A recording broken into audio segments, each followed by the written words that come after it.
If you want to take 48 megapixel photos on your iPhone 17 Pro or Pro Max, here's what you need to do. First of all, we're gonna open Settings.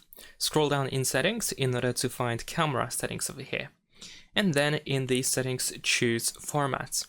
Now, the first thing that you need to do is enable this option, Pro RAW and Resolution Control. Once this option is enabled, you can also make sure that the photo mode is set to 24 megapixels. And what is quite important is that 48 megapixels can be captured on the Fusion cameras at 0.5x, 1x, and 4x. If you use night mode, flash, or macro photos, then it will always be saved at 12 megapixels, and live photos can be saved at 12 or 24 megapixels, so you have to keep that in mind. Once this option is enabled, we can of course open the camera app, and then in the photo mode in the upper left corner over here, we can tap on this JPEG or any other thing that is written over here in order to switch the resolution to 24 megapixels. And that's pretty much it. Thanks for watching, leave a like and subscribe.